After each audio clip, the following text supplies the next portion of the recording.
Oke, kita mulai ya.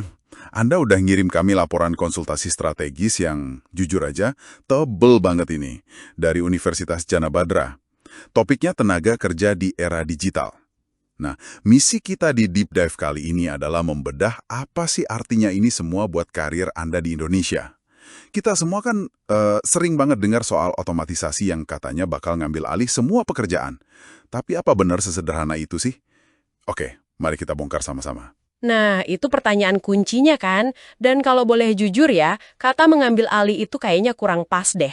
Laporan ini nunjukin kalau yang terjadi itu bukan penghapusan, tapi perombakan total. Perombakan total. Maksudnya gimana tuh? Gini, bayangin aja sebuah kota tua, bangunannya dihancurin, tapi di tanah yang sama dibangun gedung-gedung baru yang lebih canggih. Jadi beberapa hal emang hilang, tapi yang muncul itu sesuatu yang sama sekali beda dan ya sering kali lebih kompleks. Tunggu. Saya nemu contoh di sini nih yang bikin penasaran banget. Di retail, kasir digantiin mesin self-checkout. Itu udah biasalah kita lihat ya.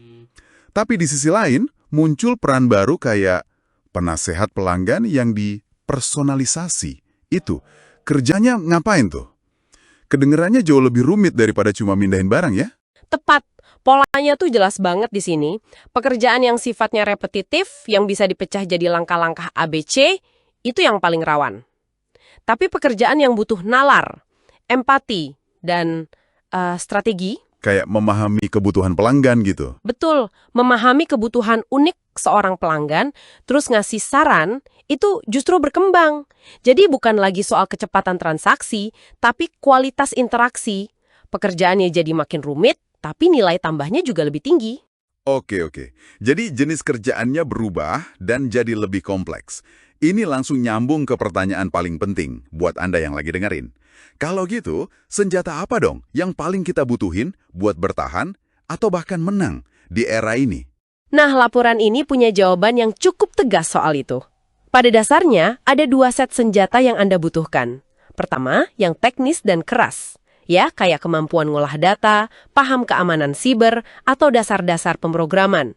Ini tiket masuknya. Tiket masuk, oke. Terus yang kedua? Nah, yang kedua ini, yang justru disebut sebagai nilai tambah utama, adalah soal menjadi manusia seutuhnya. Hah, maksudnya manusia seutuhnya itu apa? Kemampuan buat curhat gitu? Hehehe, bukan cuma itu. Tapi lebih ke kemampuan memecahkan masalah yang rumit, yang solusinya belum pernah ada sebelumnya. Terus, kecerdasan emosional buat kerja bareng tim. Dan yang paling penting, adaptabilitas. Kemampuan buat terus belajar hal baru. Persis, karena mesin itu jago banget kalau disuruh ngerjain tugas yang aturannya jelas. Tapi pas ketemu masalah yang abu-abu, butuh kreativitas, atau harus negosiasi sama klien yang alot, nah, disitulah kita unggul. Jadi ini bukan tentang bersaing dengan mesin, tapi berkolaborasi dengannya. Ngomong-ngomong soal model kerja baru, kita nggak bahas soal gig economy. Laporan ini kan nyebut platform kayak Gojek atau Upwork. Di permukaan kelihatannya kayak impian semua orang ya. Fleksibel, jadi bos buat diri sendiri. Tapi kok dibaliknya kayak ada jebakan ya? Laporan ini nyebut soal pendapatan nggak menentu dan minimnya perlindungan. Dan ini masalah yang lebih besar dari sekedar pilihan individu loh. Ini masalah sistemik loh.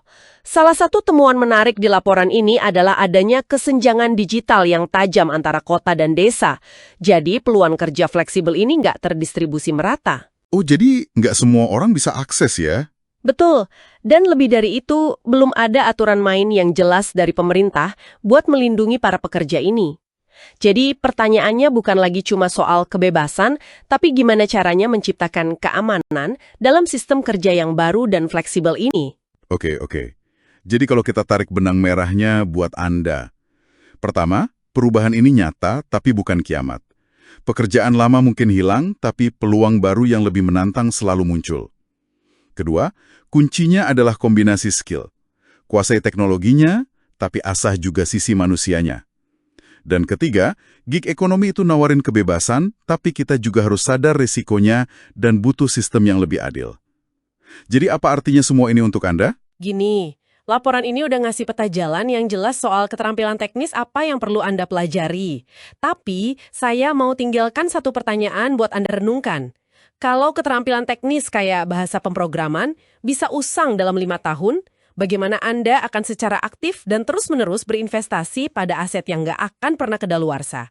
Kreativitas, pemikiran kritis, dan kecerdasan emosional Anda, karena disitulah nilai sejati Anda di masa depan.